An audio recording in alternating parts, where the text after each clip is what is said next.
ठीक है, आज के लेक्चर में हम देखने वाले केमिकल रिएक्शन पे हम प्रॉब्लम कर रहे थे। लास्ट लेक्चर में हमने देखा था केस 1, ठीक है, 3 केस मैंने बताए थे जिसमें से एक केस हम डिस्कस कर चुके। केस 1 में हमने देखा था कि हमारे पास रिएक्टेंट क्या हो, सिर्फ एक रिएक्टेंट हो, ठीक है। तो जनरली उसमें कौन से आ जाती है, थर्मल डिकम्पोजिशन वाली या हीटिंग इफेक्ट वाली रिएक्शन आ जाती है, जिसमें एक कंपाउंड ब्रेक होकर 2 या 2 से ज्यादा कंपाउंड में या प्रोडक्ट बनाता है। केस 2 हम देखने वाले, जो मैंने लिखा है यहाँ पे, केस 2 का मतलब क्या है कि हम इसमें एक से ज्यादा रिएक्टेंट है। केस 1 में क्या था, सिर्फ एक रिएक्टेंट था। केस 2 में कम से कम 2 रिएक्टेंट होंगे और उन 2 रिएक्टेंट में से सिर्फ हमेशा हमें क्या दे रखा होगा, एक ही रिएक्टेंट के बारे में इंफॉर्मेशन कि उसके कितना वेट है, कितना वॉल्यूम है, कितने मॉलिक्यूल्स है या एटम है, ठीक है। तो इंफॉर्मेशन हमेशा एक ही रिएक्टेंट के बारे में दे रखी होगी, ठीक है। तो वो हम कंसिडर करते हैं किसमें, केस 2 के अंदर। अब इसको एक क्वेश्चन के फॉर्म में मैंने लिया ताकि इसको समझ में आए इस तरह के क्वेश्चंस को हम अटेम्प्ट कैसे करते हैं। तो क्वेश्चन मैंने लिख रखा है इसमें, calculate weight of HCl hydrochloric acid required to neutralise 80 gram of NaOH sodium hydroxide, ठीक है। तो यहां पर जो HCl है वो एक एसिड है और NaOH ये एक बेस है, ठीक है। इतना शायद आपको होगा। तो यहां पर ये जो है दोनों क्या, एक एसिड और बेस की रिएक्शन हो रही है। ये कह रहा है कि कितना वेट हमें HCl का चाहिए, वो वेट क्या कर सके हमारे पास NaOH, जो कि इसने बता रखा कितना 80 ग्राम NaOH है, उसको न्यूट्रलाइज कर सके। और न्यूट्रलाइज करने का मतलब क्या होता है, आइदर हमारे पास कोई भी सॉल्यूशन अगर मैं बोलूं, या तो क्या होगा, एसिड होगा या बेसिक होगा या क्या होगा, न्यूट्रल होगा। तो वो कह रहा है कि हमारे पास 80 ग्राम NaOH है, तो उसको न्यूट्रलाइज करना है, तो हम उसमें कितना एसिड ऐड करें, ठीक है। तो अगर इसमें बात करूं, मैं रिएक्शन की बात करूं, ठीक है, फिर से मैं कह रहा हूं इसमें रिएक्शन के लिए परेशान मत होना, रिएक्शन जनरली एग्जाम में गिवन होगी और ये चैप्टर खत्म होते होते और जब तक केमिस्ट्री फिजिकल केमिस्ट्री खत्म होगी तब ऐसी ही बहुत सिंपल टाइप की रिएक्शन तो आपको पता लग जाएगी। हम जो इसमें ये जो रिएक्शन है ये हम 11th क्लास का ही हमारा एक टॉपिक है थर्मोडायनेमिक्स, ठीक है। उसमें एक पार्ट होता है, लास्ट का पार्ट होता है, उसको बोलते हैं थर्मोकेमिस्ट्री। उस थर्मोकेमिस्ट्री के अंदर हम अलग अलग टाइप की रिएक्शंस देखते हैं, जिसमें हम acid base neutralisation reaction, combustion reaction, ठीक है, बहुत सारी रिएक्शंस होती है। तो सब हम वहां पर देखेंगे, तब ये चीजें बहुत आसान हो जाएगी जब तक आप फिजिकल केमिस्ट्री कंप्लीट करोगे। हाँ, अभी इस चैप्टर के अकॉर्डिंग मैं ये बोलूंगा कि रिएक्शन को लेकर परेशान मत होना, रिएक्शन गिवन होगी। तो यहां अगर हम देखें तो हमारे पास एक दे रखा क्या है, HCl दे रखा है, ठीक है। तो मैंने HCl लिख दिया, प्लस इसकी रिएक्शन किसके साथ हो रही है, NaOH जो हमारा बेस दे रखा है। ये दोनों रिएक्ट करेंगे, ठीक है। तो दोनों रिएक्ट करेंगे तो ये क्या बनाएगा, ये हमारा एसिड है, ये हमारा बेस है। तो एसिड क्या करता है, H+ आयन देता है, ठीक है। आप लोगों ने पढ़ा होगा, ठीक है, नहीं पढ़ा होगा तो हम इसको अब, ठीक है, कई बार पढ़ेंगे। अभी एक आइडिया मैं दे दे रहा हूँ, उसके अलावा केमिकल बॉन्डिंग में भी पढ़ेंगे हम, टाइप्स ऑफ एसिड जो होते हैं। उसके अलावा हम जनरल ऑर्गेनिक केमिस्ट्री, ठीक है, ऑर्गेनिक स्टार्ट करेंगे तब भी पढ़ेंगे। हम जब इक्विलिब्रियम आयोनिक इक्विलिब्रियम पढ़ेंगे तब भी मैं बताऊंगा, ठीक है। तो कई बार हर चैप्टर में जहाँ जरूरत होगी मैं उसको रिपीट करता चलूंगा, तो आपको वैसे भी दिक्कत नहीं आएगी। यहाँ मैं बोलूंगा कि ये जो HCl है ये क्या है, एक हमारा एसिड है, NaOH क्या है, एक बेस है यानी, ठीक है। तो एसिड और बेस रिएक्ट करते हैं। तो यहाँ पे एसिड में बात करूं, एसिड बेस 3 टाइप के होते हैं, एक होता है अरेनियस एसिड बेस, एक होता है Bronsted and Lowry acid base, और एक होता है लुईस एसिड बेस। जो अरेनियस एसिड बेस होता है ये आप लोगों ने अप टू 10th क्लास तक कहीं ना कहीं पढ़ा होगा। ऐसा एसिड जो क्या करे, पानी के अंदर, ठीक है, वाटर के अंदर, एक्वस सॉल्यूशन के अंदर H+ आयन डोनेट करे, वो क्या कहलाता है, अरेनियस एसिड, ठीक है। तो यहां पर देखोगे HCl में से H+ निकल जाएगा, ठीक है। ये पानी के अंदर एक्वस सॉल्यूशन के अंदर क्या करेगा, H+ को डोनेट करेगा, तो ये कहलाता है अरेनियस एसिड। इसी तरीके से ऐसा कंपाउंड जो एक्वस सॉल्यूशन में वाटर के अंदर OH- डोनेट करेगा, यहाँ Na+ और OH- है, यहाँ H+ और Cl- है, ठीक है। तो यहाँ पे OH- जो डोनेट करता है वो क्या कहलाता है, अरेनियस बेस। तो ये अरेनियस एसिड है, ये अरेनियस बेस है। तो ये एसिड बेस रिएक्शन होती है, ठीक है।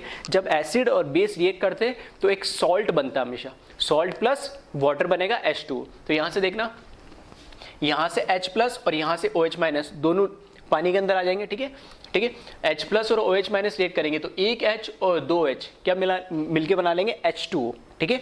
और यहां से Na+ और यहां से Cl-, तो ये जो NaCl क्या बन जाएगा, यहाँ पे सॉल्ट बन जाएगा, प्लस H2, ये रिएक्शन होगी। तो यहां पर ये NaCl तो क्या है, सॉल्ट है, और H2 आपको पता ही ठीक है। तो ये जो रिएक्शन है NaCl जो हमारा बना, ठीक है, एसिड बेस रिएक्ट करते हैं जब भी, ठीक है, जब भी एसिड और बेस रिएक्ट करेंगे तो एक सॉल्ट बनेगा, साथ में एक वाटर मॉलिक्यूल बनेगा, ठीक है। तो इसको बोलते हैं हम एसिड बेस, ठीक है। इस टाइप के रिएक्शन को हम क्या बोलते हैं, मैं लिख दे रहा हूं यहां पे, acid base neutralisation reaction, neutralisation reaction, ठीक है। ये है एसिड बेस न्यूट्रलाइजेशन रिएक्शन है। एक एसिड और बेस जब भी रिएक्ट करेगा तो एक सॉल्ट बनेगा, साथ में क्या बनेगा, वाटर बनेगा, ठीक है। इसको भी हम बाद में डिटेल में देखेंगे, एक आइडिया मैंने दे दिया है। अब यहाँ पर, ठीक है, अब यहाँ पर हम बात करें इस क्वेश्चन के ऊपर आते हैं, ठीक है। तो हो सकता है रिएक्शन तो मैं डायरेक्ट दे रखी हूँ, तब तो परेशान होने की जरूरत ही नहीं। अगर रिएक्शन नहीं दे रखी तो मैंने बता दिया किस तरह की रिएक्शन हो रही है। जब भी एक एसिड और एक बेस रिएक्ट करेगा तो एसिड H+ आयन देता है अरेनियस, बेस OH- देता है, वो H+ और OH- रिएक्ट करके H2 बना लेता है, और रिमेनिंग जो आयन्स होते हैं कैटायन और आयन वो कंबाइन होके, ठीक है, यहाँ पे, ठीक है, Na+ और Cl- कंबाइन होकर क्या बना लेते हैं, सॉल्ट बना लेते हैं। अब हमें दे रखा है यहाँ पर NaOH, दो हमारे पास रिएक्टेंट एक HCl है और एक NaOH है। तो दो रिएक्टेंट में से हमारे पास एक ही रिएक्टेंट की क्या दे रखी है इन्फॉर्मेशन, 80 ग्राम। तो इसने बोला कि जब पूरा एक एसिड पूरे बेस के साथ रिएक्ट करता है तो न्यूट्रलाइज होने का मतलब क्या है कि इसमें जितने H+ आयन है उतने ही इसमें क्या OH- आयन हो। उल्टा बोल दूं अगर मैं कि जितने OH-, क्योंकि हमें गिवन क्या दे रखा है, NaOH की दे रखा है हमें अमाउंट कितना, 80 ग्राम। तो 80 ग्राम में जितने OH- है उतने ही हमें क्या चाहिए होंगे, H+ चाहिए होंगे, ताकि सारे OH- को H+ के साथ कंबाइन होके H2 बना ले, ताकि वो क्या हो जाए, न्यूट्रलाइज हो जाए, ठीक है। इसको बोलते हैं हम न्यूट्रलाइजेशन। तो हमें गिवन क्या दे रखा, बेस, एसिड और बेस दोनों है, लेकिन इंफॉर्मेशन सिर्फ किसके बारे में दे रखी है, बेस के बारे में। तो अब दो रिएक्टेंट में से एक ही रिएक्टेंट के बारे में इंफॉर्मेशन दे रखी, और इसने पूछा है कि दूसरा रिएक्टेंट का अमाउंट कितना होगा, ठीक है। तो दूसरे रिएक्टेंट के बारे में इसने पूछा है। तो यहां से अगर मैं बात करूं, ठीक है, तो मुझे ये पता लग गया इस रिएक्शन से, पहले चेक कर लो कि ये बैलेंस रहेगा रिएक्शन, क्या रिएक्शन बैलेंस्ड रहेगा। मैंने बोला रिएक्शन क्या होनी चाहिए, लास्ट लेक्चर में बोला था बैलेंस्ड होनी चाहिए। तो यहां से देखोगे आप तो HCl का एक H है, ठीक है, यहां पर एक H और है, 2 H हो गए, और यहां पे देखो H2 आ रहा है, ठीक है। फिर यहां पर एक Cl है, इधर एक Cl है, कोई दिक्कत नहीं है। एक Na है, एक Na सोडियम हो गया, ठीक है। एक O है, एक O है। तो रिएक्शन बैलेंस्ड, हमें कुछ करने की जरूरत इसमें नहीं है। अब देखिए इसको, जब रिएक्शन बैलेंस्ड है तो मैं ऐसे बोल सकता हूं कि मैंने बोला आगे जो ये कोफिशिएंट होता है, स्टोइचियोमेट्रिक कोफिशिएंट कुछ नहीं लिखा है तो कितना होता है, 1 होता है। तो सबके आगे क्या है, 1 1 है। तो मैं ऐसे बोल सकता हूं, लास्ट लेक्चर में मैंने बताया था कि 1 मोल HCl react with 1 mole of NaOH and form 1 mole of NaCl and 1 mole of H2, सही है, ठीक है। तो यहां पे मुझे पता लगा कि NaOH के 1 मोल के साथ रिएक्ट करने के लिए हमें क्या चाहिए होगा, HCl का 1 ही मोल चाहिए होगा। तो 80 ग्राम NaOH के अंदर कितने मोल्स होंगे, अगर मुझे ये पता लग जाए तो सेम एग्जैक्टली उतने ही मोल मुझे किसके चाहिए होंगे, HCl के। और HCl के एक बार अगर मुझे मोल्स पता लग गए तो मैं फिर उसका क्या पूछा, मुझे वेट पूछा है, तो मैं वेट भी उसका कैलकुलेट कर सकता हूँ, ठीक है। ऐसे क्वेश्चन लास्ट क्लास में भी करा था। तो चाहो तो अगर समझ में आ गया हो तो वीडियो पॉज करके और इसको सॉल्व कर सकते हो, और जिनको नहीं समझ में आया, ठीक है, इसको देखें। मैं यहाँ पे लिख रहा हूँ कि NaOH हमें दे रखा है, तो मैं कैलकुलेट कर रहा हूँ मोल ऑफ NaOH। तो वो कैसे निकालते हैं हम, गिवन वेट अपॉन MW मतलब मॉलिक्यूलर वेट, ठीक है। Given weight divide by molecular weight. Moles को मैंने बताया था N से भी रिप्रेजेंट करते हैं, तो इस तरीके से लिख रहा हूं मैं, ठीक है। रिप्रेजेंटेशन में N मतलब मोल्स, NaOH मतलब NaOH के मोल्स, ठीक है। शॉर्ट फॉर्म में इस तरीके से लिख सकते हैं। वेट हमें दे रखा है इसका कितना, 80 ग्राम। मॉलिक्यूलर वेट ऑफ NaOH, ठीक है, मैंने बताया था याद करने के लिए 1 से 20 तक, ठीक है। नहीं भी बताओ तो फिर भी Na का जो एटॉमिक वेट होता है वो होता है 23, ऑक्सीजन का होता है 16, हाइड्रोजन का होता है 1। तो 1 + 23 कितना हो जाएगा, 24 + 16 कितना, 40। तो NaOH का मॉलिक्यूलर वेट कितना हो जाएगा, 40, ठीक है। चीजें मैं डायरेक्ट इसको सॉल्यूशन में नहीं लिख रहा हूँ अलग से, ठीक है। ये अब थोड़ा वर्बली आना चाहिए, ठीक है। अब इतने 5 6 7 लेक्चर हो गए हमारे, ठीक है। इसकी प्रैक्टिस मैंने करवा दी थी, लेकिन ये चीजें वर्बली आनी चाहिए, इसलिए मैंने बोला था याद करने के लिए, ठीक है, ताकि कैलकुलेशन भी क्या हो जाती है, फास्ट हो जाती है। तो यहां से मुझे पता लग गया कितने, 2 मोल्स ऑफ NaOH 80 ग्राम के अंदर है। अगर 2 मोल्स हो गए तो फिर यहां से हमारा क्वेश्चन और क्या हो गया, अब आगे बढ़ेंगे, मुझे HCl की चाहिए कि कितना वेट है, तो पहले मैं क्या निकालूं, मैं बोल रहा हूँ कि हर तरह के क्वेश्चन को क्या करूँ, मोल में कन्वर्ट कर लिया करूँ, वहां से सारी चीजें क्या हो जाती है, आसान हो जाती है। मैं बार बार यही तरीका बताता हूँ, ठीक है। तो यहां पर क्या हो गया, NaOH के 2 मोल्स आ गए, तो अब moles of HCl must be equals two moles of NaOH। ये कैसे पता लगा हमें, ये बैलेंस्ड केमिकल रिएक्शन से मुझे पता लगा कि बैलेंस है, तो इसके 1 मोल से इसका 1 मोल ही रिएक्ट करेगा। तो यहाँ पे इसलिए मैंने लिख दिया जितने मोल्स HCl के होंगे उतने मोल क्या होंगे, NaOH के होंगे।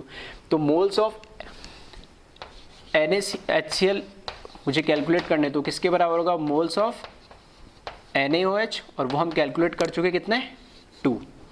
तो अगर मुझे मोल्स पता लग गए HCl के, तो मोल्स को मैं क्या लिख सकता हूँ, HCl के वेट अपॉन वापस से क्या, मॉलिक्यूलर वेट, ठीक है। तो किसमें पूछा क्या हमें, वेट ऑफ HCl पूछा है, ये वैल्यू हमें पूछी इसमें। तो मोल्स मुझे पता लग गए 2, मॉलिक्यूलर वेट मैं निकाल ही सकता हूँ HCl का, ठीक है। कैसे निकाल लेंगे, मोल्स तो मुझे पता लग गया 2, वेट मुझे कैलकुलेट करना है, ठीक है। और जो मॉलिक्यूलर वेट होगा, ठीक है, मॉलिक्यूलर वेट HCl के कैसे निकालोगे, हाइड्रोजन का एटॉमिक वेट कितना होता है, एटॉमिक मास कितना होता है 1, और क्लोरीन का कितना होता है 35.5, ठीक है। याद नहीं है तो वैसे क्वेश्चन मैंने अभी लिखा है खुद से, तो गिवन नहीं, अदरवाइज क्वेश्चन में क्या होगा, गिवन होगा, ठीक है। फिर भी मैंने बोला कि कोशिश करो 1 से लेकर 20 तक atomic number as well as atomic mass याद ही कर लो, ठीक है। तो क्लोरीन का कितना होता है 35.5 प्लस एक हाइड्रोजन का 1, तो टोटल कितना हो जाएगा 36.5, सही है। तो ये इसका मॉलिक्यूलर वेट आ गया। तो यहाँ से हम वेट कैलकुलेट कर लेंगे, तो वेट ऑफ HCl, ठीक है, 2 × 36.5, तो कितना हो जाएगा, 7 ट्वाइस करेंगे 36 का तो 72, और 0.5 × 2 कितना हो जाएगा 73 ग्राम। तो ये हमारा आंसर हो जाएगा, ठीक है। तो एक बार इसको, ठीक है, देख ले ध्यान से और कॉपी कर ले, फिर एक क्वेश्चन और देखते हैं प्रैक्टिस के लिए।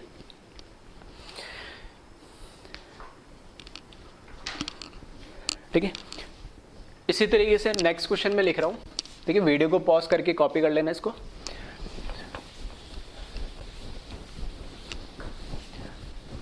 तो अगर ध्यान से अगर तुम देख रहे हो क्वेश्चंस को, ठीक है, तो इसमें बस तुम्हारे लिए नया क्या हो जाती है, रिएक्शंस नहीं हो जाती। और रिएक्शंस को लेकर मैं बार बार इसलिए रिपीट करता हूँ क्योंकि बच्चे के दिमाग में रहता है कि सर रिएक्शन कैसे लिखेंगे, कैसे करना होगा। तो ये इसके लिए आपको परेशान नहीं होनी चाहिए, रिएक्शन आपको क्वेश्चन में गिवन होगी, लिखी हुई होगी नहीं, ठीक है। नेक्स्ट क्वेश्चन है इसी तरीके से, कैलकुलेट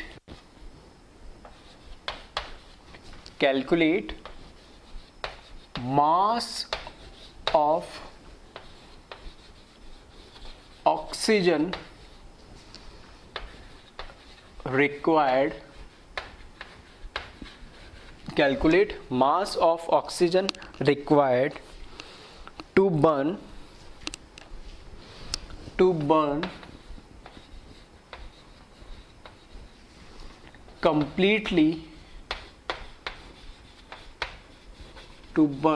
completely 54 ग्राम ऑफ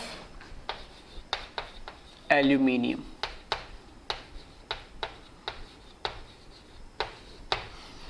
ठीक है, तो हमें दे रखा question, calculate mass of oxygen required to burn completely 54 gram of aluminium. अब ये भी एक रिएक्शन होती है पर्टिकुलर टाइप की, इसको हम बोलते हैं, इस टाइप की रिएक्शन को कंबशन रिएक्शन। कंबशन रिएक्शन क्या होती है, किसी भी चीज को जलाना, ठीक है, जैसे हमने वुड है, लकड़ी, उसको जलाया, ठीक है, पेपर को जलाया, ठीक है, तो कुछ चीजें जो है आसानी से जल जाती है, ठीक है, तो उनको हम क्या बोलते हैं, कंबशन बोलते हैं। कंबशन का मतलब क्या होता है, किसी भी एलिमेंट की, ठीक है, अगर मैं एक डेफिनेशन बोलूं, ठीक है, सिंपलेस्ट वे में, किसी भी एलिमेंट की रिएक्शन ऑक्सीजन के प्रेजेंस में हम करा दे, ठीक है, किसी भी एलिमेंट की रिएक्शन ऑक्सीजन के प्रेजेंस में करा दे और वो एलिमेंट उसका स्टेबल ऑक्साइड बना ले, तो वो रिएक्शन उस एलिमेंट की क्या कहलाती है, कंबशन रिएक्शन कहलाती है। ठीक है, ये भी हम थर्मोकेमिस्ट्री में डिटेल में पढ़ेंगे, अभी सिर्फ एक आइडिया दिया है। तो यहां पर हो क्या रहा है, ये बोल रहा है कि एल्यूमिनियम, ठीक है, एल्यूमिनियम का सिंबल क्या होता है, Al। एल्यूमिनियम को मैं क्या कर रहा हूँ, कंप्लीटली बर्न कर रहा हूँ, मतलब मैं इसका बर्न करने का मतलब क्या, कंबशन कर रहा हूँ, ठीक है, इसको जला रहा हूँ एल्यूमिनियम को, और जलाने के लिए मुझे क्या चाहिए होगी, ऑक्सीजन चाहिए होगी। तो वो कह रहा है कि अगर मेरे पास एल्यूमिनियम 54 ग्राम है, 54 ग्राम एल्यूमिनियम है, तो कितनी ऑक्सीजन चाहिए होगी ताकि वो एल्यूमिनियम क्या हो जाए, कंप्लीटली बर्न हो जाए, ठीक है। तो इसके रिएक्शन भी मैं गिवन दे रहा हूँ, ठीक है, परेशान मत होना, ये रिएक्शन भी आपको क्या आएगी, गिवन आएगी। तो रिएक्शन मैंने लिखा एल्यूमिनियम प्लस ऑक्सीजन, ठीक है। बस थोड़ी सी बेसिक चीजें ये तो आप ध्यान रखना, इनको भी वैसे डिटेल में हम पढ़ेंगे थर्मोकेमिस्ट्री में। एल्यूमिनियम अकेला एलिमेंट होता है, कोई दिक्कत नहीं है, ठीक है। ऑक्सीजन अकेला ऑक्सीजन एटम नहीं लिखते, मॉलिक्यूल के फॉर्म में लिखते हैं, क्योंकि नेचर में O2 के फॉर्म में एग्जिस्ट करता है।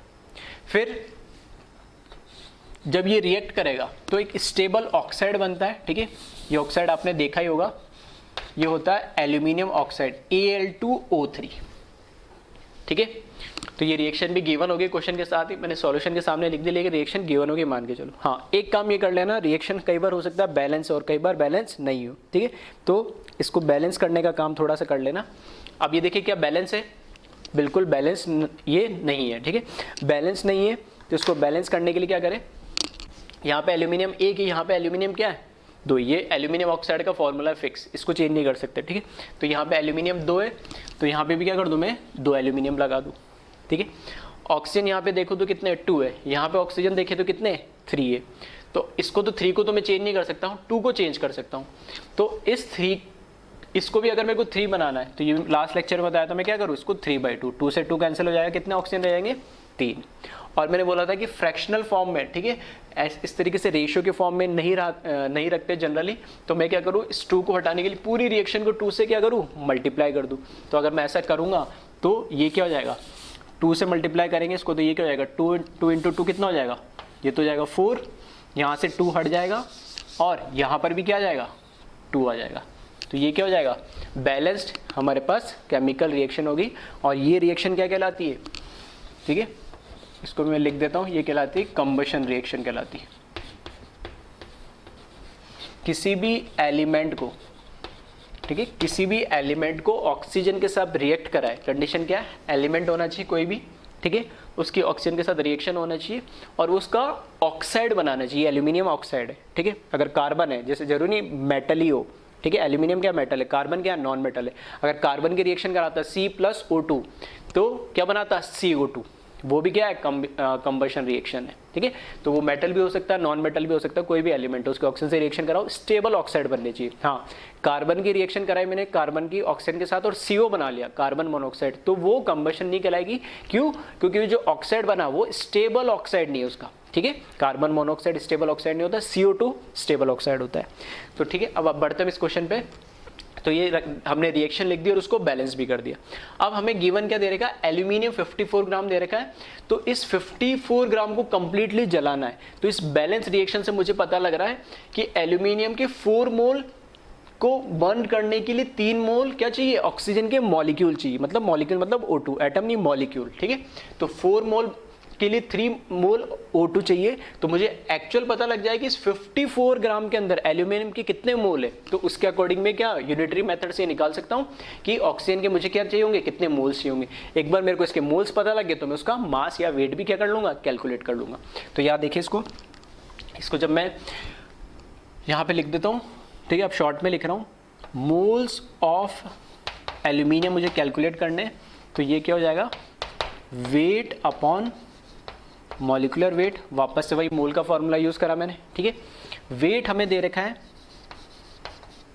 कितना दे रखा है, 54 ग्राम मॉलिक्यूलर वेट, ठीक है। और यहाँ पे एलिमेंट है, एटम है, तो उसकी जगह मैं क्या लिख सकता हूँ, एटॉमिक वेट भी लिख सकता हूँ, ठीक है, कोई दिक्कत नहीं है। तो इसका जो एल्यूमिनियम का एटॉमिक वेट होता है कितना होता है, 27, ठीक है। तो ये भी याद रखना था, मैंने बताया था। तो यहाँ पे कितना आ जाएंगे, इसके 2 मोल्स आ जाएंगे। एल्यूमिनियम के मुझे पता लग गया कितने, 2 मोल्स है, एल्यूमिनियम के कितने 2 मोल्स है। तो यहाँ से बैलेंस केमिकल रिएक्शन से मुझे पता लग रहा है क्या, कि इस तरीके से लिख सकता हूँ मैं, इसको इस तरीके से लिख सकते हैं, 4 मोल एल्यूमिनियम को बर्न करने के लिए कितनी चाहिए, 3 मोल ऑफ क्या चाहिए, O2 चाहिए। ऐसे लिख सकते हैं यूनिटरी मेथड से। फिर मैं ऐसे बोल सकता हूँ 1 मोल ऑफ एल्यूमिनियम के लिए कितने चाहिए होंगे, तो ये हो जाएगा 3/4 मोल ऑफ O2। सही है। तो यहाँ पर मुझे एल्यूमिनियम के कितने दे रखे, 2 मोल्स दे रखे, तो यहाँ पे मैं लिख दूंगा। तो अगर जब मुझे 2 मोल्स दे रखे होंगे तो यहाँ पे क्या हो जाएगा 3/4 × 2, तो ये कितना हो जाएगा, इसको ये कितना हो जाएगा 3/2 मोल्स ऑफ O2। ठीक है, इतने मोल्स मुझे क्या चाहिए होगा 3/4 × 2, तो कितना जाएगा 3/2 यानी 1.5 मोल्स चाहिए होंगे मुझे किसके, O2 के। नहीं तो वापस अब मुझे मोल्स पता लग गए, मोल्स ऑफ O2 मुझे पता लग गए, तो वापस क्या फॉर्मूला लगा दे, वेट अपॉन मॉलिकुलर वेट। मोल का ये फॉर्मूला क्योंकि मुझे वेट के फॉर्म में चाहिए, तो मोल्स तो मुझे कितने में 3/2 है, वेट मुझे कैलकुलेट करना है, और मॉलिकुलर वेट, ठीक है, मॉलिकुलर वेट ऑफ O2। ठीक है, इस कॉफिशिएंट से परेशान मत होना, स्टोइचियोमेट्रिक कॉफिशिएंट से। हमारे पास अगर मैं बोल रहा हूँ एटॉमिक वेट, तो ऐसा नहीं कि 27 × 4 करके यहाँ पे लिख दो 108। ठीक है, एक ऑक्सीजन एटम का होता है 16, तो यहाँ पे O2 मॉलिक्यूल है, तो ये मेरा एलिमेंट या कंपाउंड है, तो इसका देखेंगे। यहाँ पर मेरे को इस 3 से मतलब नहीं है, तो मैं एक ऑक्सीजन का 16 होता है तो 2 यहाँ पे मॉलिक्यूल है, तो O2 का कितना हो जाएगा 32। तो 32 × 3 मत कर देना, यहाँ पे आ रही मेरी बात समझ में, क्या कहना चाह रहा हूँ, क्योंकि ये तो क्या है बैलेंस्ड केमिकल रिएक्शन है। इसके ये रिएक्शन मुझे ये बताती है कि ये किस रेशियो के अंदर रिएक्ट कर रहे हैं और क्या रेशियो के अंदर वो हमारा प्रोडक्ट बना रहे, ना कि ये बता रहा है कि ये इसका टोटल मास कितना रिएक्ट कर रहा है। वो तो हमें जो गिवन दे रखा है, जो हमें कैलकुलेट करना होगा उस पर डिपेंड करेगा। ठीक है, तो ये स्टोइचियोमेट्रिक कॉफिशिएंट्स से मल्टीप्लाई करके कभी मत लिख देना मॉलिकुलर वेट या मॉलिकुलर मास जो भी होता है एटॉमिक वेट। ठीक है, ये सिर्फ स्टोइचियोमेट्रिक कोएफिशिएंट जो होते हैं ये हमें बताता है बैलेंस्ड केमिकल रिएक्शन में किस रेशियो के अंदर हमारे रिएक्टेंट रिएक्ट करके प्रोडक्ट बना रहे हैं। ठीक है, तो यहीं पे जब मैं मॉलिकुलर वेट की बात कर रहा हूँ किसके, O2, देखो यहाँ पे सिर्फ O2 लिखा है, तो एक ऑक्सीजन एटम का 16, तो 2 का कितना हो जाएगा 32। तो यहाँ पे मॉलिकुलर वेट की जगह क्या लिखूंगा मैं 32। तो यहाँ से कैलकुलेट कर लेंगे वेट ऑफ O2, तो ये हो जाएगा 3/2 × कितना 32, तो 16 × कितना 3, दैट इज 48 ग्राम। सही है, तो ये हमारा क्या हो जाएगा आंसर हो जाएगा। देखो ये क्वेश्चन में बिल्कुल सेम लास्ट क्वेश्चन जैसा ही है, बस इसमें क्या हो गया रिएक्शन चेंज होगी। वहाँ पर वो एक एसिड बेस न्यूट्रलाइजेशन रिएक्शन थी, ये क्या हो गई कंबशन रिएक्शन हो गई। बाकी सेम टाइप का है, वहाँ पे भी एक रिएक्टेंट के बारे में इंफॉर्मेशन दे रखी थी, यहाँ पे भी एक रिएक्टेंट के बारे में दूसरे रिएक्टेंट के बारे में उसने पूछ लिया। इस क्वेश्चन को थोड़ा और मॉडिफाइड करके कर सकते हैं, कैसे, ठीक है, ट्राई करना। ठीक है, ट्राई करना, मैं क्वेश्चन बता देता हूँ क्या करना। इसमें मैं बोल रहा हूँ कि 54 ग्राम, ठीक है, इसी सेकेंड पार्ट मान लो इस क्वेश्चन का, 54 ग्राम एल्यूमिनियम, ठीक है, सेम क्वेश्चन है कि 54 ग्राम एल्यूमिनियम जब मैंने ऑक्सीजन के साथ रिएक्ट करवाया, ठीक है, तो कितना, ठीक है, चलो मास तो आएगा, तो ऐसा लिख लो कितने मॉलिक्यूल Al2O3 के बनेंगे। ठीक है, क्वेश्चन सुन लेना ध्यान से। 54 ग्राम एल्यूमिनियम जब ऑक्सीजन के साथ रिएक्ट करेगी तो कितने मॉलिक्यूल Al2O3 के बनेंगे। ठीक है, अगर कॉन्सेप्ट क्लियर है, लास्ट लेक्चर भी ढंग से देखा होगा, ये लेक्चर भी ढंग से देखा होगा तुमने, तो बिल्कुल कोई डाउट नहीं आएगा, आसानी से आप सॉल्व कर लोगे। ठीक है, इसको कैलकुलेट करके देखना। तो हो क्या रहा है, एक रिएक्टेंट से मैं दूसरे रिएक्टेंट की भी इन्फॉर्मेशन पूछ सकता हूँ, और एक प्रोडक्ट या और भी कोई प्रोडक्ट हो तो उसकी इन्फॉर्मेशन पूछ सकता हूँ। चलो मैं एक आइडिया दे देता हूँ कैसे कैलकुलेट करना है। वापस से मेरे को ये पता लग गया बैलेंस केमिकल रिएक्शन की, इसके 4 मोल के लिए इसके कितने 2 मोल्स बनने, जब इसके 4 मोल रिएक्ट करेंगे तो इसके कितने 2 मोल्स बनेंगे, ये मुझे पता लग गया। तो यहां से मुझे पता लग गया कि एल्यूमिनियम के एक्चुअल में मुझे गिवन कितने दे रहे हैं 2 मोल्स, तो Al2O3 के कितने मोल्स बनेंगे, उसका आधा बन रहा है ना, यहां से दिख रहा है मेरे को 4 से 2 बन रहा है, तो अगर 2 हमें दे रखे तो कितना बनेगा 1, तो 1 मोल Al2O3 बनेगा। तो अगर मुझे मोल पता लग गया Al2O3 के मोल्स कितने हैं 1 है, तो मैं फॉर्मूला यूज कर लूंगा मोल का, जिसमें क्या मुझे नंबर पूछे मॉलिक्यूल, कौन सा नंबर वाला, जिसमें आ जाएगा mole equals to number of molecule divide by Avogadro number, तो वहां से मुझे कैलकुलेट हो जाएगा। ठीक है, इतना हिंट मैंने दे दिया, ऑलमोस्ट पूरा क्वेश्चन मैंने बता दिया, खुद से कैलकुलेट करके देखना इसको। ठीक है, तो एक बार इसको कॉपी कर लें। अब बात करते हैं हम केस थर्ड की। केस थर्ड हमने क्या लिया है, इसमें क्या मोर देन 1 रिएक्टेंट इसमें भी होते हैं, केस 2 और केस 3 में डिफरेंस क्या है कि केस 2 में भी 2 या 2 से ज़्यादा रिएक्टेंट होते और इसमें भी 2 या 2 से ज़्यादा रिएक्टेंट होते। लेकिन जो केस 2 था उसमें जो हमारे पास रिएक्टेंट होते उसमें हमेशा एक ही रिएक्टेंट के बारे में इंफॉर्मेशन होती है और ऐसे क्वेश्चन क्या हो जाते थोड़े सिंपल टाइप के होते जो अभी हम लास्ट कर चुके थोड़ी देर पहले। बट जो केस 3 जो हम ये अब करने वाले हैं तो इसमें इंफॉर्मेशन वो होती है वो भी कम से कम 2 रिएक्टेंट के बारे में होती है। 2 रिएक्टेंट तो होंगे ही, ठीक है, हो सकता है 3 भी हो 4 भी हो, तो इन्फॉर्मेशन हो सकता है 2 रिएक्टेंट के बारे में भी हो, 3 के बारे में भी हो, 4 के हो, लेकिन कम से कम 2 रिएक्टेंट के बारे में तो इन्फॉर्मेशन होगी ही होगी, ठीक है। तो ऐसे केस में अगर आपने आपने ध्यान से ऑब्जर्व करा होगा, ठीक है, तो अब तक के क्वेश्चन में हम क्या कर रहे थे कि जो भी इंफॉर्मेशन हमें दे रखी है, ठीक है, वो इंफॉर्मेशन की हेल्प से हम दूसरे रिएक्टेंट के बारे में या प्रोडक्ट के बारे में कुछ भी कैलकुलेट कर सकते थे। लेकिन अगर हमारे पास 2 रिएक्टेंट के बारे में इंफॉर्मेशन दे रखी होगी तो कौन से रिएक्टेंट की इंफॉर्मेशन हम यूज करें दूसरा जो भी हमसे कैलकुलेट करने के लिए पूछा गया, ये एक प्रॉब्लम हमारे लिए खड़ी हो जाती है, ठीक है। तो इस तरह के क्वेश्चन को, ठीक है, ये जो थर्ड टाइप का हमारा केस है ये सबसे इंपॉर्टेंट टाइप का है, ठीक है, क्योंकि कंफ्यूजन और डाउट और, ठीक है, थोड़ी डिफिकल्टी इसमें इसी में आती है हमें, क्योंकि इसमें 2 हमें रिएक्टेंट के बारे में इंफॉर्मेशन दे रखी है तो कौन से रिएक्टेंट की इंफॉर्मेशन से हम आगे क्वेश्चन को सॉल्व करें। तो किसी की भी इंफॉर्मेशन को हम यूज कर ले, बिल्कुल नहीं। अगर ऐसा करा है तो वो आपका लक वाली बात होगी कि हो सकता है जो इन्फॉर्मेशन आपने यूज करी हो उससे आपका आंसर आ जाए, और हो सकता है उसी इन्फॉर्मेशन को एक रिएक्टेंट के बारे में जिसको आपने यूज करा उससे आंसर नहीं भी है। ऐसा क्यों होता है? क्योंकि उनमें एक डिफरेंस हो जाता है कि अगर हमारे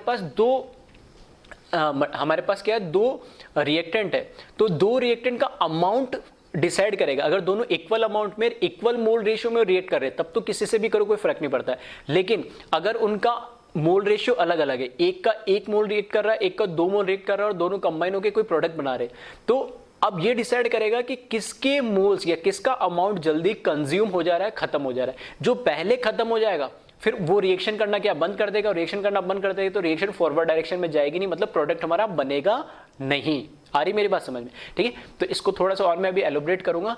पहले उससे पहले इस चीज को समझने के लिए 2 टर्म मैंने लिखी, एक लिखा लिमिटिंग रिएजेंट और एक लिखा मैंने एक्सेस रिएजेंट। ठीक है, रिएजेंट का मतलब कुछ नहीं है खास, ठीक है, उसको एज ए रिएक्टेंट समझो, ठीक है, बोलते हो उसको रिएजेंट है इसलिए मैंने रिएजेंट लिखा है, लेकिन रिएजेंट कोई नया टर्म नहीं है, उसको तुम एज ए रिएक्टेंट समझो, कोई भी जो रिएक्ट कर रहा है, ठीक है।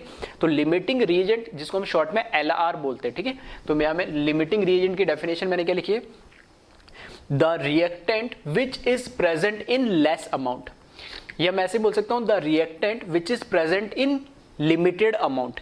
ठीक है, जैसा इसका नाम है सेम वही उसका मीनिंग। लिमिटिंग मतलब वो लिमिटेड अमाउंट के अंदर क्या होता है, प्रेजेंट होता है। ठीक है, the reactant which is present in less amount या limited amount and it is consumed first in the reaction, वो उस रिएक्शन के अंदर सबसे पहले कंज्यूम हो जाता है या खत्म हो जाता है। तो लिमिटेड अमाउंट में तो क्या होगा, जल्दी कंज्यूम भी हो जाएगा। ठीक है, तो जो लिमिटेड अमाउंट में होता है, कम अमाउंट में होता है जो रिएक्टेंट, उसको हम क्या बोलते हैं, लिमिटिंग रिएजेंट या शॉर्ट में LR। इसी का अपोजिट क्या लाया जाता है, एक्सेस रिएजेंट। एक्सेस का मतलब तुम्हें पता ही है, ठीक है, एक्सेस अमाउंट में होना मतलब अधिक मात्रा में होना, तो एक्सेस रिएजेंट शॉर्ट में ER बोलते हैं।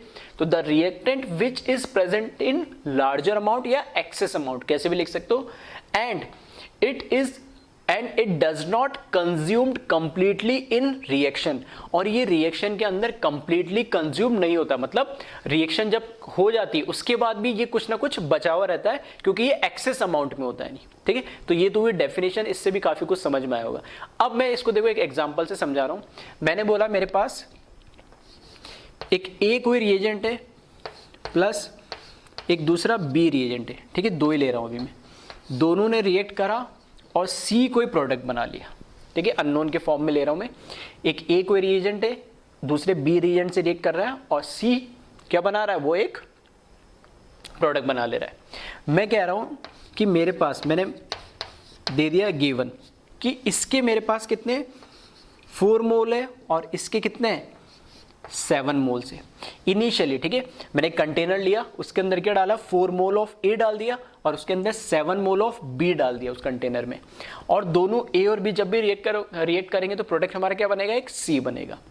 तो अब A और B रिएक्ट करने से कितना C बनेगा, फॉर एग्जांपल ये मैंने मान लिया ये जो मैंने लिखा है अभी, ये जो मैंने लिखा है एक बैलेंस्ड केमिकल रिएक्शन है, ठीक है, अननोन के फॉर्म में, तो इसको एक बैलेंस्ड केमिकल रिएक्शन मान लो, 1:1 के रेशियो में, इसका 1 मोल इसके 1 मोल के साथ रिएक्ट करके 1 मोल प्रोडक्ट बना रहा है, सिंपल सी बात। तो मैं कह रहा हूँ इसके जब 4 मोल है, इसके 7 मोल है, तो प्रोडक्ट सी कितना प्रोडक्ट बनेगा? क्या इसमें ए पूरा कंप्लीटली खत्म हो जाएगा या कुछ बचेगा? क्या इसके अंदर कुछ बी कुछ कंप्लीटली खत्म हो जाएगा या कुछ बच जाएगा? ठीक है, यही हम बात करने वाले। तो ध्यान से अब देखना इसमें, इसके अंदर क्या हो रहा है कि हमारे पास, ठीक है, अब देखो इसके 1 मोल से रिएक्ट करके 1 मोल सी बना रहा है, तो जब इसके 4 मोल है तो वो भी इसके क्या करेगा, 4 मोल से तो रिएक्ट करेगा। इसके पहले 1 मोल रिएक्ट करके 1 मोल सी बना लेगा, फिर इसके फिर 1 मोल रिएक्ट करके फिर 1 मोल और सी बना लेगा। इसी तरीके से होगा ना ये, ठीक है। फॉर एग्जांपल ऐसा देखो, और सिंपल वे में मैं क्या करूँ, इसको 1 2 3 4, इसको मैंने इस तरीके से लिख दिया 1 2 3 4 5 6 और 7, और यहाँ पर मैंने, ठीक है, इसको बाद में लिखे। मैं क्या कर रहा हूँ, मैं कह रहा हूँ इसका 1 मोल इसके 1 मोल से रिएक्ट करा, ठीक है, कैंसिल करने मतलब इसका 1 मोल से रिएक्ट करके 1 मोल ऑफ सी बना लिया, सही है। फिर इसका 1 मोल और 1 मोल, क्योंकि बैलेंस केमिकल रिएक्शन तो ये कह रहा है कि 1 मोल रिएक्ट करेंगे, तो वापस इसका 1 मोल इसके 1 मोल के साथ रिएक्ट करा, तो वापस से मुझे क्या मिला, यहाँ पे 1 मोल ऑफ सी बन गया। फिर यहाँ पर देखे इसका 1 मोल फिर वापस इसके 1 मोल से और रिएक्ट करा, तो यहाँ पे 1 मोल ऑफ सी और बन गया। फिर उसके बाद 1 मोल और इसका 1 मोल से रिएक्ट करा, तो यहाँ पर भी 1 मोल और सी बन गया। अब क्या फर्दर रिएक्शन होगी क्या अब फर्दर रिएक्शन, क्या रिएक्शन और हो सकती है क्या? रिएक्शन होने के लिए ए भी चाहिए, बी भी चाहिए। अब ए तो पूरा का पूरा क्या है, जब 4 मोल थे पूरे के पूरे क्या हो गए, कंज्यूम हो गए, खत्म हो गए, जबकि बी अभी भी मेरे पास 3 मोल बचे हुए। लेकिन बी अपने आप सी में कन्वर्ट हो जाएगा? नहीं, बी को सी में कन्वर्ट होने के लिए ए के साथ रिएक्शन करना पड़ेगी, जबकि ए तो है ही नहीं, वो सारा का सारा क्या हो गया, खत्म हो गया। नहीं आ रही मेरी बात समझ में? तो पहली चीज, ठीक है, पहली चीज तो ये कि यहां पर जो ए है वो कंप्लीटली खत्म हो गया। तो देखना मैंने क्या बोला था, it is consumed first in the reaction. क्या ये रिएक्शन के अंदर सबसे पहले खत्म हो गया क्या? बिल्कुल। एक्सेस रिएजेंट क्या बोला था, it does not consume completely in the reaction, जो कि देखो पूरा 7 के 7 मोल पूरे कंज्यूम हो गए, नहीं हुए। कितने बच गए? 3 मोल। ये जो 3 मोल है ये इसके क्या है, अभी भी बचे हुए, यानी ठीक है। तो जो कंप्लीटली कंज्यूम हो गया, जो लिमिटेड अमाउंट में होता है, उसको तो हम क्या बोलते हैं, लिमिटिंग रिएजेंट। तो यहां पे जो ए है वो हमारा क्या हो गया, लिमिटिंग रिएजेंट हो गया। जबकि जो बी है वो अभी भी देखो कुछ बच गया। क्यों बच गया? क्योंकि एक्सेस में ले रखा था ये। तो बी हमारा क्या कहलाएगा, ई आर, मतलब एक्सेस रिएजेंट। ठीक है, ये तो हुई पहली बात कि एल आर और ई आर कैसे क्या होता है। अब बात हो रहा है क्वेश्चंस किस तरह के बनेंगे। क्वेश्चंस में जनरली क्या ये पूछा जाता है, पहली चीज कि बी कितना बचेगा, बी कितना बचेगा, मतलब बी से मैं ऐसे बोल सकता हूं कि एक्सेस रिएजेंट कितना बचेगा। एक्सेस रिएजेंट कितना बचेगा वो कौन डिसाइड करेगा, लिमिटिंग रिएजेंट। ध्यान से सुनना, मैंने क्या बोला, एक्सेस रिएजेंट कितना बचेगा वो कौन डिसाइड करेगा, लिमिटिंग रिएजेंट। कैसे? अगर मैं बोल रहा हूं अभी मेरे पास 4 मोल ए है, तो कितने मोल बी बचे, 3। अगर मैं कहता हूं अगर मेरे पास 5 मोल होते तो कितने बचते हैं, यहां पे 2 मोल। अगर मैं कहता हूं यहां पे मेरे पास 3 मोल होते ए के, तो कितने मोल बचते हैं यहां पे, 4 मोल। मतलब ये कितना बचेगा वो डिसाइड अल्टीमेटली कौन कर रहा है, हमारा लिमिटिंग रिएजेंट, जो लेस अमाउंट में होता है, कम अमाउंट में होता है। पहली बात तो आ रही बात सुनिए। दूसरी बात, अब सी कितना बनेगा, जो हमारा प्रोडक्ट बना वो सी कितना बनेगा वो भी कौन डिसाइड करेगा। क्या ये E R access reagent decide करेगा क्या? बिल्कुल नहीं। डिसाइड कौन करेगा, ये भी हमारा L R limiting reagent decide करेगा कि कितना हमारा सी प्रोडक्ट या जो प्रोडक्ट बनेगा। अगर मैंने यहाँ पे 4 मोल लिए तो देखना यहाँ पे 4 मोल इस सी के बन रहे, ठीक है, इस बैलेंस रिएक्शन के अकॉर्डिंग, ठीक है। अगर मैं यहाँ पे 3 मोल लेता तो यहाँ पे भी इसके कितने बनते, 3 मोल बनते। अगर यहाँ पे मैं इसके 6 मोल लेता तो यहाँ पे भी इसके कितने बनते, 6 मोल। इसके अगर मैं यहां मेरे पास 4 मोल है और इसको अगर मैं 5 मोल ले लेता तो क्या इसके 5 मोल बन जाते क्या? नहीं, क्योंकि ये कम अमाउंट में, तो जो कम अमाउंट वाला है खत्म हो जाएगा, तो वही तो डिसाइड करेगा कि हमारे आगे प्रोडक्ट क्या बनेगा। तो इसके अमाउंट में जो एक्सेस रिएजेंट होता है, अगर मैं इसको 7 ले रहा हूं तो भी ये कितने बनने, 4 ही बनने। अगर मैं इसको 5 ले लेता तो भी ये कितने बनने होते, 4 ही बनने होते। अगर मैं इसको 15 भी ले लेता तो भी ये कितने बनने होते, 4। क्योंकि इससे डिसाइड नहीं हो रहा, वो किससे डिसाइड हो रहा है, जो हमारा लिमिटिंग रिएजेंट है। तो दो चीज है, पहली चीज एक्सेस रिएजेंट कितना बचेगा, ठीक है, कितना रिमेन रहेगा वो भी डिसाइड करेगा LR, और हमारा प्रोडक्ट, जो हमारा प्रोडक्ट बनेगा वो भी कौन डिसाइड करेगा, LR। तो अब आपको थोड़ा सा समझ में आ गया होगा कि हमारे जो हेडिंग है केस 3 है, मैंने लिखा more than one reactant but information given for at least 2 reactant. कम से कम 2 रिएक्टेंट के बारे में इंफॉर्मेशन होगी, ठीक है। तो मैं तो मान के चल रहा हूं, चलो कम से कम 2 के बोला है तो मैं 2 ही मान रहा हूं कि 2 के बारे में तो होगी। तो जब 2 के बारे में मुझे दे दिया, इसकी 4 मोल है, इसके 7 मोल है, तो अब मैं कैसे डिसाइड करूंगा कि प्रोडक्ट कितना बनेगा, ठीक है। तो वो मुझे पता होना चाहिए किसी से भी। अगर मैं इसका अकॉर्डिंग देखता तो मैं तो कह देता 7 मोल है 1:1 के रेशो में, कि इसका 1 मोल A, इसका 1 मोल A के साथ रिएक्ट कर रहा है और 1 मोल C बना रहा है। तो मैं तो बोल दूंगा इसमें इसके 1 मोल से इसका 1 मोल बन रहा है, तो इसके 7 मोल दे रखे तो इसके भी 7 मोल बनेंगे। तो वो क्वेश्चन क्या हो जाता, हमारा आंसर गलत हो जाता। लेकिन अगर मैं इससे दे देता आंसर कि इसके 1:1 में रिएक्ट कर रहा है, कि इसके 1 मोल इसके 1 मोल के साथ रिएक्ट करके 1 मोल बना रहा है, तो अगर इसके 4 मोल है तो इसके भी 4 मोल बन रहे। अगर मैं इससे आंसर देता तो मेरा आंसर क्या होता, सही हो जाता। तो मैं क्या रहता कि वो एक लक ऑफ चांस है, ठीक है, बाय चांस वो तुक्के वाली बात है कि भिड़ गया नहीं बढ़ गया। लेकिन वो किस पे डिपेंड करेगा, अगर कॉन्सेप्चुअली जाएंगे कि उसमें से लिमिटिंग रिएजेंट कौन सा है और एक्सेस रिएजेंट कौन सा है। इसलिए जब भी हमें इस तरह का क्वेश्चन आ जाए जिसके अंदर कम से कम 2 रिएजेंट के बारे में इंफॉर्मेशन दे रही है, ऐसे 2-3 कितने भी हो सकते हैं, तो उसमें हमें क्या करना होता है, सबसे पहले LR को ढूंढना होता है। लिमिटिंग रिएजेंट कौन है वो हमें पता करना होता है, एक्सेस रिएजेंट कौन है वो हमें पता करना होता है, ठीक है। और उसको पता करने का एक मेथड है, एक प्रोसेस है, वो अब हम देखेंगे। दूसरा, अभी भी किसी के मन में डाउट हो कि ये LR ER है क्या और प्रोडक्ट बनने में कैसे डिसाइड करता है, तो एक फिजिकल एग्जाम्पल देखता हूँ, ठीक है। छोटा सा एग्जाम्पल है, ध्यान से सुनना मैं क्या बोल रहा हूँ। एक क्लासरूम में है, ठीक है, एक क्लासरूम में मुझे बिठाने 30 बच्चे। 30 बच्चों के लिए कंडीशन क्या है कि एक बच्चे के पास अपने एक स्पेसिफिक चेयर होनी चाहिए और एक उसकी एक स्टडी टेबल होनी चाहिए, मतलब एक टेबल चाहिए और एक चेयर चाहिए मुझे। तो वो एक पेयर होगा, तो वहां पे एक स्टूडेंट बैठ सकेगा। अब मैंने बोला कि उस क्लासरूम में कितने बच्चे बैठेंगे, ठीक है, उसकी कैपेसिटी मैंने मान ली 100 है, रूम में 100 टेबल चेयर आ सकते हैं, लेकिन मेरे पास 100 टेबल चेयर नहीं है। तो कितने बच्चे बैठेंगे वो कैसे डिसाइड होगा कि मेरे पास कितने चेयर और टेबल के पेयर है। अकेली चेयर पे नहीं बिठाना चाहता मैं, और अकेले टेबल पे भी मैं बच्चे को नहीं बिठाना चाहता। जब पूरा एक टेबल और चेयर का पेयर होगा तभी मैं उस बच्चे को उस क्लास में एंटर करने दे सकता हूं और उसको बिठा सकता हूं। तो मैंने बोल दिया फॉर एग्जांपल मेरे पास 30 चेयर्स है और मैंने बोल दिया मेरे पास 50 टेबल्स है, यानी ठीक है 30, या फिर उल्टा ले लो, मैं बोल रहा हूँ कि 50 चेयर से और 30 टेबल से। तो ऐसा नहीं है कि 50 चेयर ज्यादा है तो 50 में बिठा दिया, टेबल की जरूरत नहीं। मैंने बोला वो पेयर जब बनेगा तभी बच्चा बैठेगा। तो 50 चेयर है और 30 टेबल है, तो मैं पेयर अगर उसमें बनाना चाहूंगा एक चेयर और एक टेबल की, तो मेरे पास पेयर भी कितने बनेंगे, 30। क्यों? क्योंकि टेबल उसमें कम है, चेयर्स ज्यादा है। इसका उल्टा भी कर सकते तो कोई फर्क नहीं पड़ता। मैं तो ये बताना रहा हूं जो कम है वही डिसाइड करेगा कि कितने पेयर बने, और जितने पेयर बनेंगे उतने स्टूडेंट उस क्लासरूम में क्या कर सकते हैं, बैठ सकते हैं। तो मेरे पास 30 टेबल मिनिमम है और चेयर क्या है 50 ज्यादा है। तो यहां पर मेरा लिमिटिंग रिएजेंट कौन हो जाएगा, टेबल, जो कम अमाउंट में। वो कम अमाउंट में है तो उतनी ही मैं क्या लगा पाऊंगा, चेयर लगा पाऊंगा। सिर्फ चेयर्स नहीं लगाना चाहता मैं, क्योंकि उसमें टेबल का कॉम्बिनेशन भी होना चाहिए ताकि वो बच्चा बैठ के उस पर पढ़ सके। तो यहां पर हमारा लिमिटिंग रिएजेंट हो जाएगा टेबल, और एक्सेस कौन हो जाएगा हमारा रिएजेंट, चेयर। आ रही मेरी बात समझ में? एक फिजिकल एग्जांपल देने की बात कर रहा हूं मैं। तो इस तरीके से जो कम अमाउंट में होगा वही डिसाइड करेगा कि फाइनल उसमें बच्चे कितने बैठेंगे। चेयर 50, तो ऐसा नहीं मैंने 50 चेयर लगा के बच्चों को बिठा दिया, ठीक है। तो एक बार इसको कॉपी कर ले, और इसमें ठीक है दो एक नोट के फॉर्म में मैं लिखाने वाला हूं क्या, कि प्रोडक्ट कितना बनेगा वो भी डिसाइड करेगा LR। और दूसरी चीज कि एक्सेस रिएजेंट, ये भी क्वेश्चन पूछा था कि कितना बच गया, ये नहीं पूछा कितना कंज्यूम हुआ, वो पूछा कितना बच गया, तो वो भी कौन डिसाइड करेगा, लिमिटिंग रिएजेंट। ये तो एक नोट के फॉर्म में भी लिखाने वाला हूं। दूसरा मैंने बोला कि अब हमें पता क्या चल गया, तो मैंने सिंपलेस्ट वे में लिया, लेकिन हर क्वेश्चन में इतना सिंपल नहीं होगा कि तुम्हें देख के पता लग जाए। वो तुम्हें डिटरमाइन करना पड़ेगा, कैलकुलेट करना पड़ेगा, आइडेंटिफाई करना पड़ेगा। तो उसका एक मेथड है, वो मैं इसको बताने वाला हूं, ठीक है। तो एक बार इसको पहले जल्दी से कॉपी कर ले।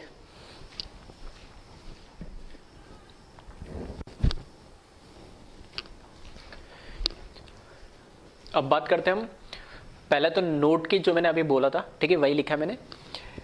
The amount of access reagent remain and amount of product form depend upon limiting reagent, ठीक है, कितना एक्सेस रिएजेंट बचेगा और कितना प्रोडक्ट फॉर्म होगा, कितना प्रोडक्ट बनेगा, वो दोनों ही कौन डिसाइड करेगा, हमारा लिमिटिंग रिएजेंट LR, ठीक है, ये तो नोट के फॉर्म में लिख लेना।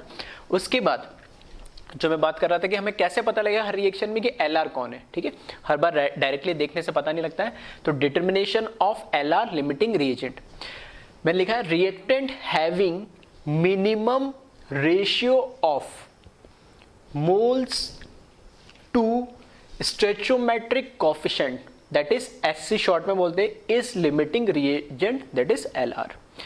जिस रिएक्टेंट का मोल अपॉन SC का रेशियो मिनिमम होगा, ठीक है, कैसे हम LR पता करेंगे कि किसी रिएक्शन में ये LR है या नहीं है, ठीक है, तो अगर हमारे पास 2 दे रखे, 3 दे रखे, 5, 10 कितने भी हमें रिएक्टेंट दे रखे, ठीक है, तो हमें उनके क्या पता होने चाहिए, मोल्स पता होने चाहिए, मतलब क्वेश्चन में कुछ मोल्स क्या दे रखे होंगे, गिवन दे रखे होंगे उनके कि इतने मोल्स है। उस मोल और हमारा उस बैलेंस्ड केमिकल रिएक्शन में जो SC स्टोइचियोमेट्रिक कोएफिशिएंट होता है, 2 चीज, मोल्स तो हमें गिवन होंगे और जो SC स्टोइचियोमेट्रिक कोएफिशिएंट वो हमें कहां से पता लगेगा, बैलेंस्ड केमिकल रिएक्शन से, ठीक है, तो दोनों वैल्यू हमें चाहिए, तो मोल अपॉन SC का हमें रेशियो देखना है। जिस रिएक्टेंट के लिए मोल अपॉन SC स्टोइचियोमेट्रिक कोएफिशिएंट की वैल्यू, ठीक है, मोल अपॉन SC की ओवरऑल, ठीक है, टोटल वैल्यू जिसके लिए मिनिमम होगी वही हमारा क्या हो जाएगा, LR हो जाएगा, लिमिटिंग रिएजेंट हो जाएगा, ठीक है। तो इसको एक एग्जांपल से हम समझते हैं, ठीक है, मैंने दे दिया, ठीक है, एग्जांपल देखते हैं इसका। फर्स्ट एग्जांपल में ले रहा हूं, ठीक है, अननोन की फॉर्म में सिंपल सा A plus 2B react and give C। यहां पे हमें दे रखा है, ठीक है, इस तरीके से लिख रहा हूं मैं, गिवन मोल्स दे रखे इसके, इनके क्या दे रखे, हमें मोल्स गिवन दे रखे, ठीक है, तो A और B के हमें मोल्स गिवन दे रखे और मैंने मान लिया A के मोल्स मुझे गिवन दे रखे 5 और B के मोल्स मुझे गिवन दे रखे 8। ये रिएक्शन हमें गिवन दे रखी है, ठीक है, ये भी लिख देता हूं कि ये जो रिएक्शन है ये भी क्या है, गिवन दे रखी है। तो रिएक्शन हमें गिवन दे रखी है और ये रिएक्शन जो गिवन दे रखी है तो मैं मान के चल रहा हूं ये एक बैलेंस्ड केमिकल रिएक्शन है, ठीक है, ये क्या है, इसको और मैं इस तरीके से लिख देता हूं, ठीक है, इस तरीके से लिख देता हूं, ये क्या है, बैलेंस्ड केमिकल रिएक्शन गिवन है हमें, बैलेंस्ड केमिकल रिएक्शन गिवन है, ठीक है। तो हो सकता है रिएक्शन तो मैं सिर्फ गिवन हो तो उसको पहले क्या कर ले, ये तो अननोन है तो मैं क्या मान के चल रहा हूँ, बैलेंस्ड है। अगर नोन होगी, ठीक है, अगर हमें कुछ रियल एलिमेंट्स दे रखे होंगे तो उसको हम क्या कर लेंगे, पहले बैलेंस कर लेंगे। तो बैलेंस केमिकल रिएक्शन से हमें क्या पता चल जाएंगे, SC की वैल्यू, स्टोइचियोमेट्रिक कोएफिशिएंट की वैल्यू। A का SC क्या होगा, इधर कुछ नहीं लिख रखा है तो 1, B का SC क्या है 2, फिर ये तो प्रोडक्ट है उसकी तो जरूरत नहीं, हमें सिर्फ रिएक्टेंट से मतलब है। दूसरा जो मोल्स है वो भी हमें क्या दे रखे, गिवन दे रखे, ठीक है, A के मुझे 5 मोल्स गिवन दे रखे और B के कितने दे रखे, 8 मोल्स। फिर से बोल रहा हूँ, एक कंफ्यूजन हमेशा बच्चों के दिमाग में रहता है क्या, कि यहाँ पे मैंने 8 मोल्स दे रखे B के, तो बच्चे क्या करेंगे, 2 से मल्टीप्लाई करके 8 कर देंगे, टोटल बोल देंगे 16 मोल्स। नहीं, ये बैलेंस्ड केमिकल रिएक्शन में रिएक्ट होने का रेशियो है और ये 8 मोल्स इसने बोला कि B हमने उस, फॉर एग्जांपल में मान लो एक कंटेनर मैंने 5 मोल A डाले और B के कितने डाले, 8 मोल डाले। हाँ, रिएक्ट इस रेशियो में बात अलग है, लेकिन ये नहीं कि 8 मोल डाले तो इससे 2 से मल्टीप्लाई करके 16 मोल कर दो उसको। आ रही मेरी बात समझ में?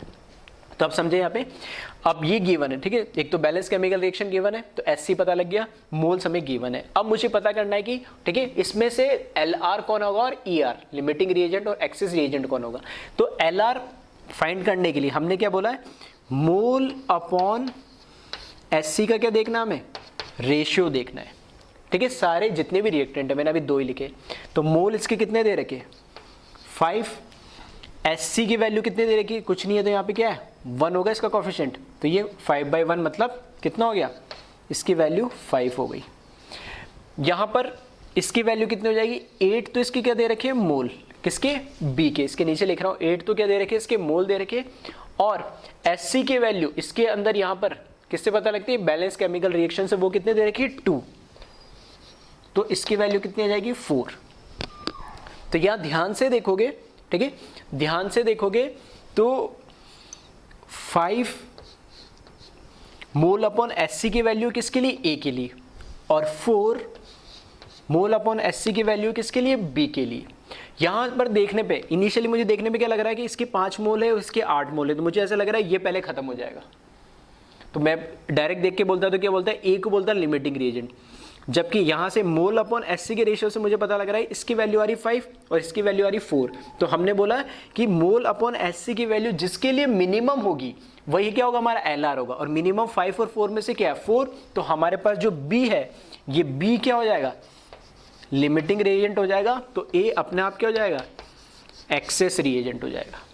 आ रही बात समझ में। तो मैंने बोला था कि एल आर और ई आर डायरेक्ट देख के हमें पता नहीं लगता, उसको आइडेंटिफाई करना पड़ता है। और आइडेंटिफाई या डिटरमाइन कैसे करेंगे अपन, मोल अपॉन एससी के तरीके से। ठीक है, इसको थोड़ा सा छोटा सा लॉजिकली भी समझ सकते हो प्रूफ। देखो बैलेंस केमिकल रिएक्शन के अकॉर्डिंग इसका 1 मोल इसके 2 मोल से रिएक्ट करना चाहिए। तो इसके 5 मोल रिएक्ट करने के लिए इसके टोटल कितने होने चाहिए, इसके डबल। तो कितने होने चाहिए थे, 10। आ रही बात। लेकिन यहाँ पे कितने, इसके 8 ही मोल है। मतलब इसके 4 मोल जब रिएक्ट हो चुके होंगे तब इसके 8 मोल रिएक्ट हो चुके होंगे, जो कि जब ये पूरा क्या हो जाएगा, कंज्यूम्ड हो जाएगा, खत्म हो जाएगा। अभी भी इसका क्या बचा हुआ रहेगा, 1 मोल। अब उस 1 मोल को फर्दर रिएक्ट करने के लिए बी के 2 मोल और चाहिए, लेकिन ये ऑलरेडी क्या हो गया, कंज्यूम्ड हो गया, खत्म हो गया। तो अब क्या हो गया, ये लिमिटिंग रिएजेंट हो गया। आ रही मेरी बात समझ में। ऐसे लॉजिकली भी देख सकते हो, लेकिन ऐसे हर बार देखने की जरूरत नहीं है। तुम क्या करो, मोल अपॉन एससी का रेशियो देख लो। ठीक है, तो ये वैल्यू मिनिमम है, तो ये हो गया एल आर और ये क्या हो जाएगा, ई आर। ठीक है, इसको कॉपी करें, कुछ और एग्जांपल देखते हैं हम इससे रिलेटेड। तो सिंपल सा, ठीक है, एल आर और ई आर आइडेंटिफाई कैसे करना है वो मैंने आपको बता दिया है। ठीक है, आइडेंटिफाई करने के लिए सिंपल सा मोल अपॉन एससी का क्या देखना है, आपको रेशियो देखना है। और दूसरी खास बात, हमेशा एक तो बैलेंस्ड केमिकल रिएक्शन होनी चाहिए, क्योंकि बैलेंस्ड केमिकल रिएक्शन से ही आपको पता लगेगा कि उसका हर एक जो हमारे पास रिएक्टेंट है उसका क्या है, उसका स्टोइचियोमेट्रिक कोएफिशिएंट क्या है। दूसरा, ये ऊपर हमेशा मोल ही होना चाहिए। ऐसा नहीं है कि आप वेट अपॉन एससी का रेशियो देख लिया, अगर मैंने यहाँ पे ग्राम में दे दिया, या वॉल्यूम अपॉन एससी का रेशियो देख लिया, नंबर ऑफ मॉलिक्यूल अपॉन, नहीं, हमेशा क्या होना चाहिए, मोल ही होना चाहिए। जो लिखा वही होना चाहिए। अगर नहीं है तो उसको क्या करेंगे, मोल के अंदर कन्वर्ट करेंगे। ठीक है, एक और एग्जांपल देखिए इसके अंदर। मैंने लिख दिया एक एग्जांपल। ठीक है, यहाँ पे एक एग्जांपल लिखा मैंने, एक रियल एग्जांपल ले लेता हूँ। Sulphur dioxide 2SO2 plus O2 react and form 2SO3। ठीक है, तो ये एक रिएक्शन मैंने दे दी। पहले तो चेक कर ले कि रिएक्शन बैलेंस्ड है। 2 सल्फर 2 और 2 कितने हो जाएंगे, 4 ऑक्सीजन, और 2 यहाँ पे 6 ऑक्सीजन एटम है, और यहाँ पे 2 × 3 यहाँ पे भी कितने हो जाएंगे, 6। मतलब बैलेंस्ड केमिकल रिएक्शन है। ठीक है, कोई दिक्कत नहीं। मैंने इसमें बोल दिया वापस से, यहाँ पर मैंने बोल दिया गिवन, फिर से मैंने इस बार क्या दे दिए, मोल्स दे दिए। गिवन मोल्स कितने दे दिए, इसके भी इस बार मैंने 5 दे दिए, और इसके भी मैंने कितने दे दिए, 5 दे दिए। तो अब बताए इनमें से एल आर और ई आर कौन होगा। ठीक है, लिमिटिंग रिएजेंट कौन होगा और एक्सेस रिएजेंट कौन होगा, ये हमें क्या करना है, पता करना है, आइडेंटिफाई करना है। ठीक है, तो इसमें देखिए वापस से क्या करें हम, मोल अपॉन एससी का रेशियो निकाल ले। तो यहाँ पे मोल हमें कितने, 5 गिवन दे रखे, एससी की वैल्यू इधर कितनी है, 2। तो ये इसको कैलकुलेट करेंगे तो कितना जाएगा, 2.5। सही है। यहाँ पर देखें तो यह दे रखी 5 मोल हमें गिवन दे रखे, और एससी इसका कोएफिशिएंट क्या दे रखा, 1। तो इसकी वैल्यू कितनी आएगी, 5। फिर से यहाँ पर हम कंपेयर कर ले तो ये हो जाएगा 2.5, और ये वैल्यू कितनी आ गई मेरे पास, 5। तो 2.5 और 5 में से मिनिमम वैल्यू क्या है, 2.5। इसका मतलब SO2 हमारा क्या हो जाएगा, लिमिटिंग रिएजेंट हो जाएगा, और O2 क्या हो जाएगा, हमारा एक्सेस रिएजेंट हो जाएगा। आ रही बात समझ में। तो इस तरीके से हम क्वेश्चंस को सॉल्व करने से पहले, ठीक है, जब भी इस तरीके क्वेश्चन आए जिसमें 2 हमारे पास दिख रहा है इन्फॉर्मेशन मतलब इसके भी मोल दे रखे, इसके भी मोल दे रखे, इसके भी मोल दे रखे, मतलब दोनों रिएक्टेंट के हमें क्या दे रखे, मोल। तो अब यहाँ पर कौन सा पहले कंज्यूम्ड होगा, यानी कौन सा खत्म हो जाएगा, तो वही डिसाइड करेगा प्रोडक्ट कितना बनेगा। ठीक है, और दूसरा कितना बचेगा वो भी कौन डिसाइड करेगा, LR डिसाइड करेगा। तो इस तरीके से हम देख सकते हैं। एक एग्जांपल और देखते हैं। ठीक है, इसको नोट कर ले। एक थर्ड एग्जांपल और देखते हैं। अब की बार क्या करता हूं, मैं मोल्स नहीं देता हूं। ठीक है, मोल्स की जगह मैं दूसरा डेटा, फॉर एग्जांपल मैं इसका कोई अमाउंट वेट दे देता हूं। तब आप देखिए कैसे हम इसमें LR फाइंड आउट करेंगे। ठीक है, थर्ड एग्जांपल लिख ले। तो मैंने यहाँ पर एक रिएक्शन लिख दी है, ठीक है। ये भी एक फिजिकल एग्जांपल देख रहा हूँ मैं। 2H2 plus O2 react to form 2H2, ठीक है। 2H2 बन रहा है। तो अब देख ले पहले बैलेंस है क्या, 2 और 2 4 हाइड्रोजन, 2 और 2 4 हाइड्रोजन, 2 ऑक्सीजन, 2 ऑक्सीजन, बैलेंस है, ठीक है। अब इसमें मैंने क्या करा, इस बार गिवन जो है वो मैंने क्या दे दिया, वेट दे दिया। यानी अब की बार मोल नहीं दिया मैंने गिवन, इस बार मैंने क्या दे दिया, वेट गिवन दे दिया। और वेट जो है मैंने कह दिया है कि हाइड्रोजन का कितना है, 5 ग्राम है, और इसका मैंने ले लिया 48 ग्राम। तब बताए, ठीक है, अब बताए इस क्वेश्चन के अंदर, थर्ड वाले के अंदर LR या ER कौन होगा, ठीक है। एक बार वीडियो को पॉज करके खुद से कैलकुलेट करने की कोशिश करें, आइडेंटिफाई करने की कि इसमें से LR और ER कौन होगा। तो मैंने, ठीक है, तो मैंने क्या बताया था कि कुछ भी दे रखा हो, वेट दे रखा हो, नंबर ऑफ मॉलिक्यूल्स या एटम्स दे रखो, या कोई वॉल्यूम दे रखा हो, हमेशा तुम्हें क्या पता होना चाहिए, उसके मोल्स पता होना चाहिए। मोल्स पता होगी तभी आप क्या कर सकते हो, LR या ER निकाल सकते हो। तो मुझे जो वेट दे रखा है, उस वेट को किस में कन्वर्ट करूंगा मैं, मोल्स के अंदर। तो पहले तो जो गिवन वेट है उसको मैं मोल्स में कन्वर्ट करूंगा। और मोल के अंदर कैसे कन्वर्ट करेंगे, क्योंकि मुझे वेट अगर दे रखा है तो उसके मॉलिक्यूलर वेट से डिवाइड करके क्या निकालूंगा मैं, मोल निकालूंगा। तो मोल क्या हो जाएगा, weight divided by molecular weight, ऐसे निकाल सकते हैं मोल। तो वेट मुझे दे रखा कितना है, 5, मॉलिक्यूलर वेट कितना, हाइड्रोजन का, ठीक है। अब यहाँ हाइड्रोजन का मॉलिक्यूलर वेट कितना लोगे, 2 या 4, ठीक है। तो बिल्कुल सही है, कुछ लोगों ने 2 बोला और कुछ लोगों ने जो 4 बोला है। तो इस पूरे रिएक्शन का मुझे, इस पूरे ये बैलेंस्ड केमिकल रिएक्शन में हाइड्रोजन का मॉलिक्यूलर वेट नहीं चाहिए, मुझे हाइड्रोजन H2 जो हमारा मॉलिक्यूल है उसका मॉलिक्यूलर वेट चाहिए। फिर से बोल रहा हूँ कि इस कोफिशिएंट से हमें कभी किसी मॉलिक्यूलर वेट को या किसी को मल्टीप्लाई नहीं करना होता है। ये कोफिशिएंट जो होता है ये सिर्फ हमें बताता है किस रेशियो के अंदर ये रिएक्ट कर रहा है, ठीक है। तो क्योंकि हमें पता है 5 ग्राम मैंने हाइड्रोजन मॉलिक्यूल लिया H2, तो सिर्फ H2 लिया है तो उसको 2 से मल्टीप्लाई थोड़ी करेंगे, ठीक है। वो तो H2 है, तो H2 का 5 ग्राम लिया है तो उसका मॉलिक्यूलर वेट बोलूंगा तो H2 का क्या होगा, एक हाइड्रोजन एटम का 1, तो H2 मॉलिक्यूल में 2 हाइड्रोजन एटम हो गए, तो कितना हो जाएगा, 1 × 2 2। तो यहाँ पे मॉलिक्यूलर वेट इसका क्या लूंगा मैं, 2। आ रही बात समझ में। तो 5/2 क्या हो जाएगा, मोल हो जाएंगे इसके। इसी तरीके से मुझे क्या निकालना है, O2 के मोल निकालने। तो गिवन वेट तो कितना दे रखा मुझे, 48, और इसका मॉलिक्यूलर वेट कितना हो जाएगा, O2 का, एक ऑक्सीजन एटम का होता है 16, तो 2 का कितना हो जाएगा, 32। तो molecular weight of oxygen molecule is 32 which is equals to कितना, 3/2।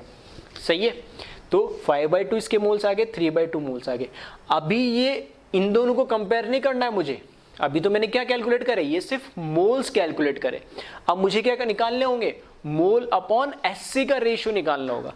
तो मोल अपॉन SC का जब रेशियो निकालेंगे तो 5/2 ये तो क्या हो गए, मोल, और SC इस बैलेंस केमिकल रिएक्शन में इसमें स्टोइचियोमेट्रिक कोएफिशिएंट इसका क्या है, 2, ठीक है। तो ये टोटल कितना हो जाएगा, 5/4।